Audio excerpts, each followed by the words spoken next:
Today, we're going to talk about the first mover advantage and the second mover advantage in relation to your YouTube channel. And I want you to understand how this all works so that you are motivated beyond belief to start making progress on your YouTube channel, but also to just keep going if you're already a YouTuber, right? This is going to give you massive motivation in the correct direction.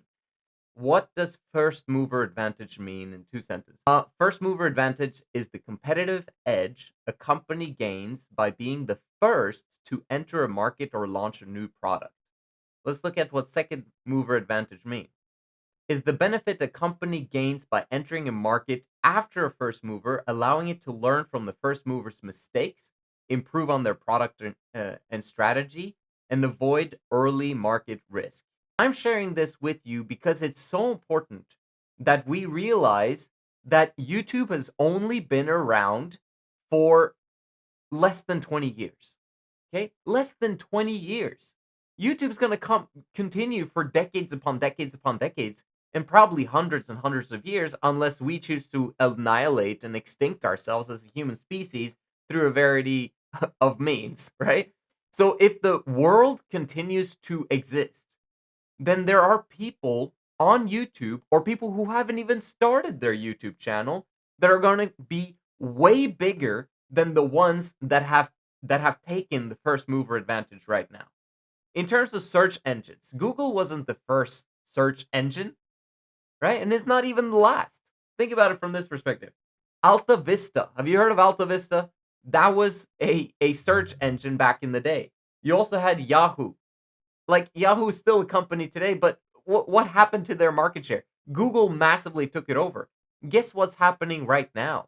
OpenAI has become the new Google in many ways when it comes to search engine. When it comes to the smartphones, was iOS and Android the first ones that came out? Like, Apple and Android? No. We had BlackBerry. We had Palm Pilot. That was back in 2005, 2006, right? There was a company called Real Player. They were the first ones that came out with streaming of video online.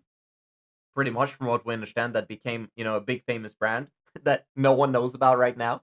And now we've got early YouTube was a little bit of a first mover advantage, but then Netflix came along. So YouTube is massively huge now, but when it comes to streaming, like, you don't think about YouTube if you hear the word streaming.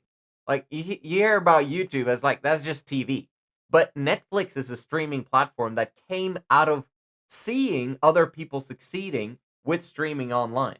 The first mover advantage people on YouTube were videographers. Okay, so people who just loved to make videos and who wanted to entertain people and just put out lots and lots of content. What has happened since? More and more now, businesses are beginning to understand that there is no more marketing elsewhere. If you want to do marketing, you have to be on YouTube. And yes, you could do marketing on Instagram and you could do it on Facebook and small other local places, but and maybe Google Ads with SEO, whatever. But the main marketing platform online today by far is YouTube. Let me help you to understand how that works by showing you a video from Patrick Bet David. You can be a great salesperson and make $100,000. You can be a great salesperson and make $1 million a year.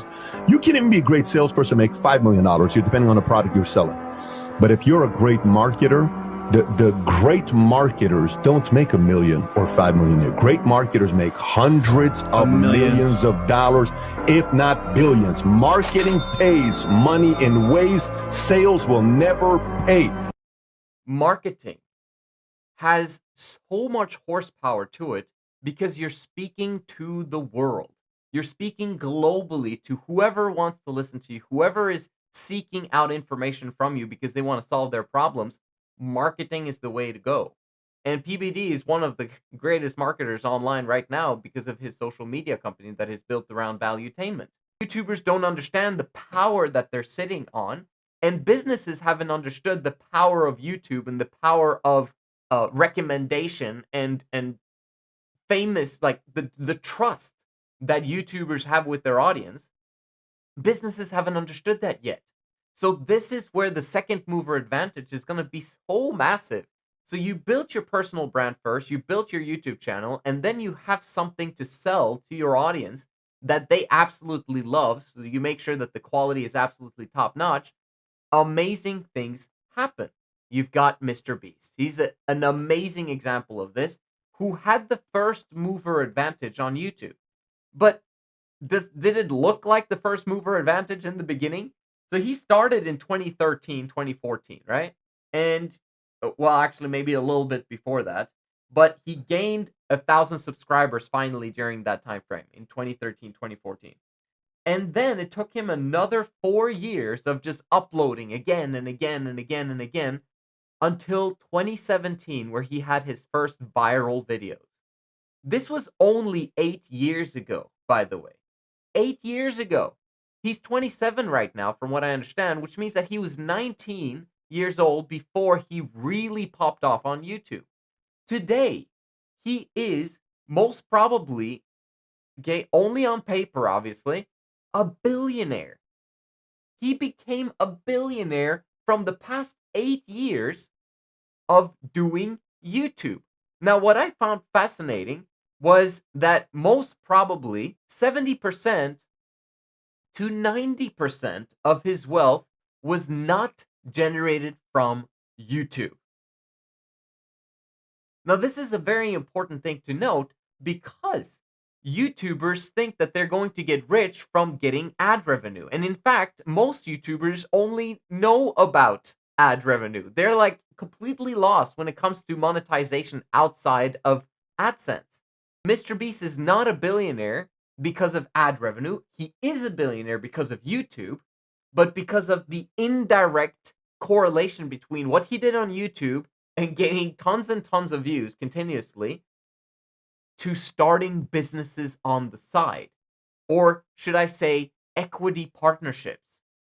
70% of the money that he has in terms of valuation, in terms of his net worth, comes from Feastables, which is insane, right? And then you've got the sponsorships, and then you've got other businesses like Mr. Beast Burger and also Beast Games, all those other things that have made some money and that's going to continue to make money for years and years and decades moving forward.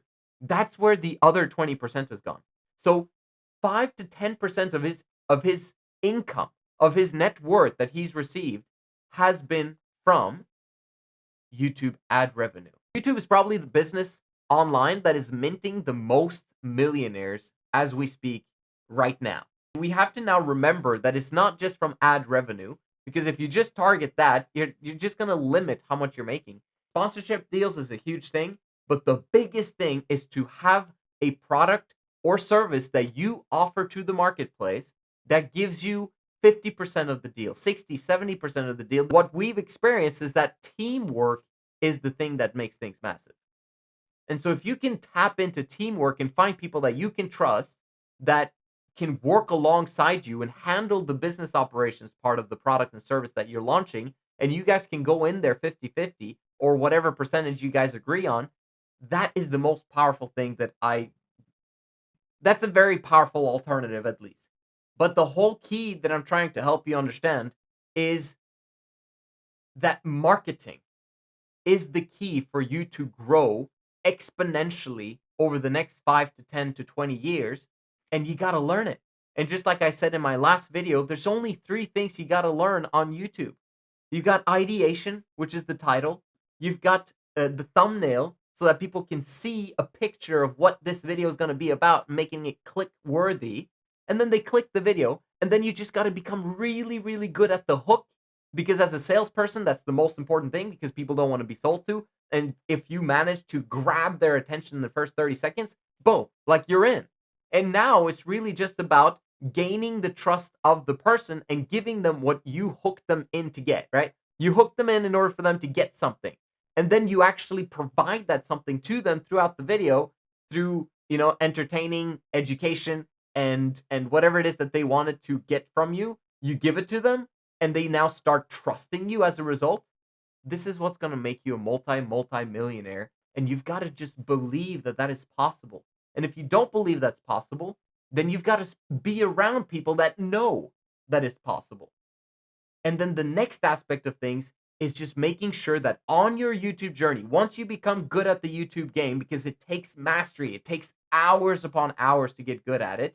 You can't just flippantly put up a YouTube video like I sometimes do. You've got to learn the actual game. And what's going to happen on the other end is you're going to have tons of people who want to work with you and who want to have you participate in equity deals because you've got the eyeballs and they've got the solution for people's problems. And once you interlock those two together, you can just make as much money as you want. You guys understand this? I'm really, really excited about sharing this stuff with you, and I'll see you guys in the next one.